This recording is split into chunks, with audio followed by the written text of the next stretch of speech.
Hello, everybody. How are y'all doing today? It is August the 2nd, 2020. Time is skating on by. This is part two of the unpacking process. So, if you have not checked out video one, please go back and give it a listen and then move on to this video. So, in part two, just a quick recap of what we were talking about is some of the mistakes that we make is comparing ourselves to others for our validation, and we move out of pace, and a lot of times we are mesmerized by the glamorous end result without the desire and discipline to pay the price.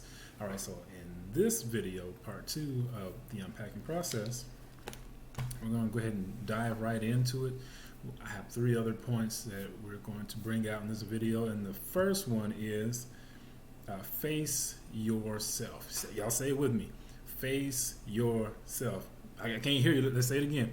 Face yourself. Yes, that is something that is very important in unpacking that which God has placed within us for us to deliver to the world and to those around us.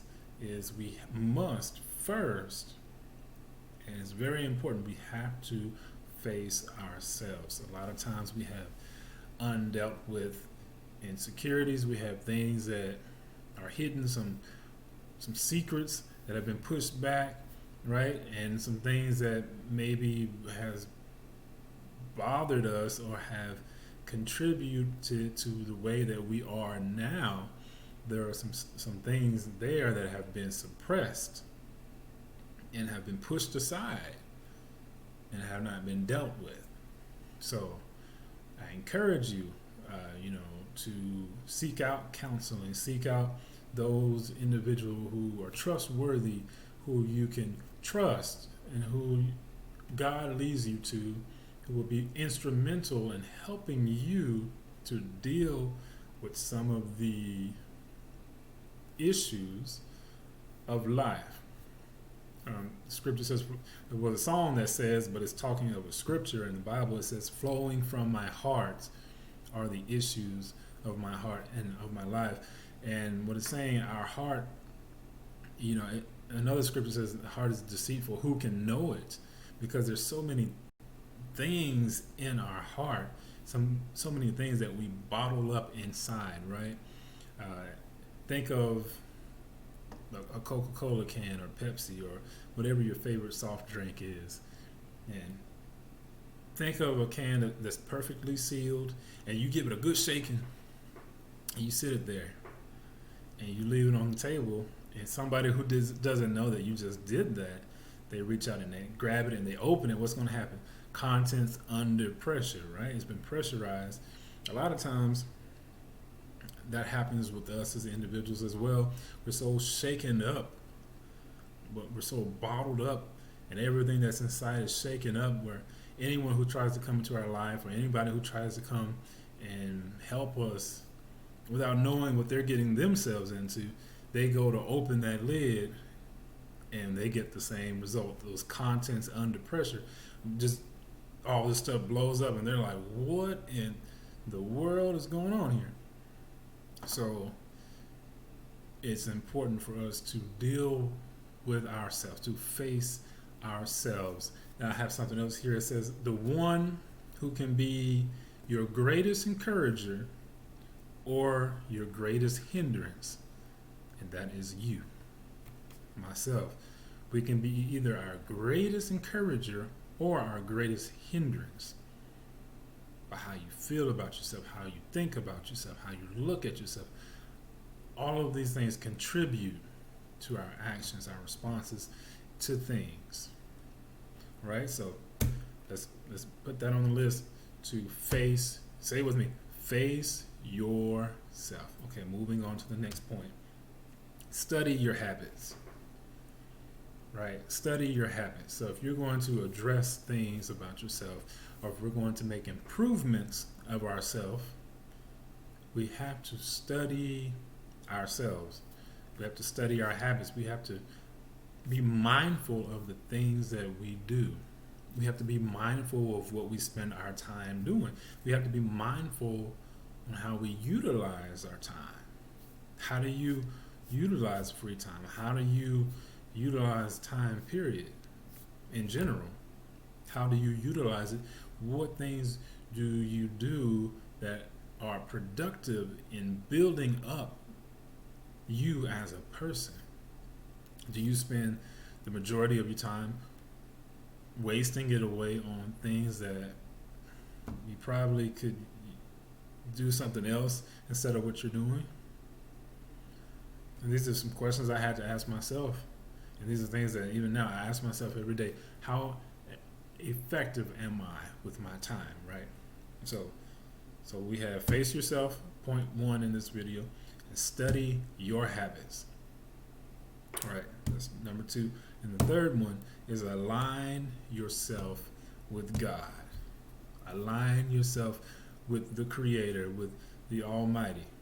That's very important because He's the creator of it all. He made, who better to know a product than the one who created the product?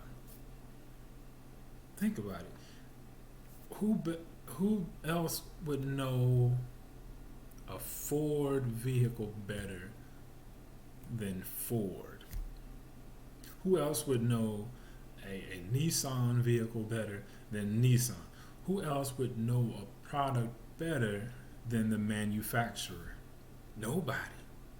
The manufacturer is the one who gives, I heard it explained also by Dr. Miles Monroe, the manufacturer gives us a booklet.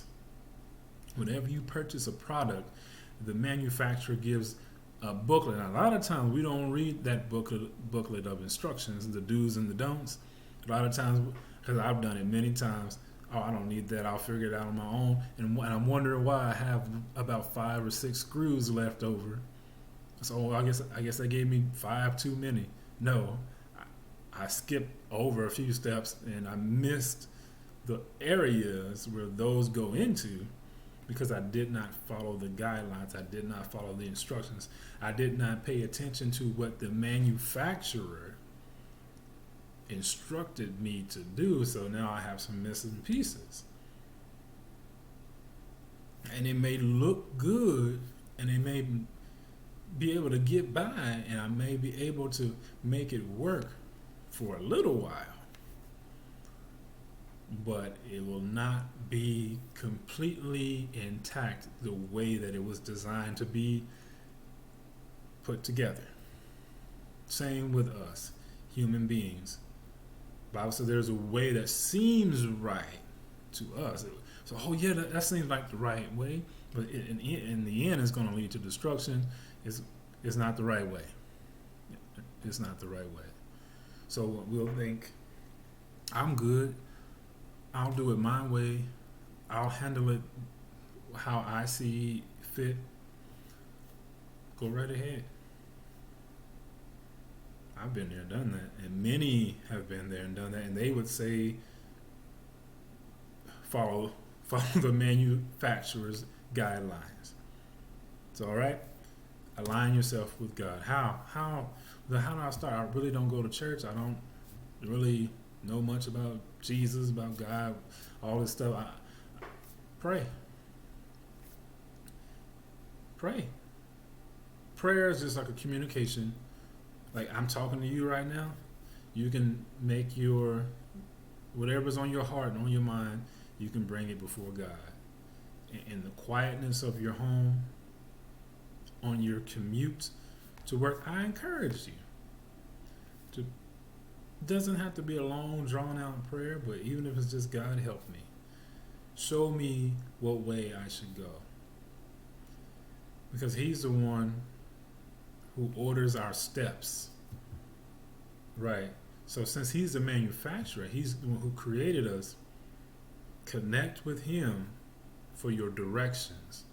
As I heard Oprah Winfrey say, she said to get quiet and still and ask for the next right move that you should make. So, okay, God bless you. I hope this is helpful to you all. Please leave comments, like, subscribe. Please share the video. Remember, face yourself, study your habits, and align yourself with God. Have a great day.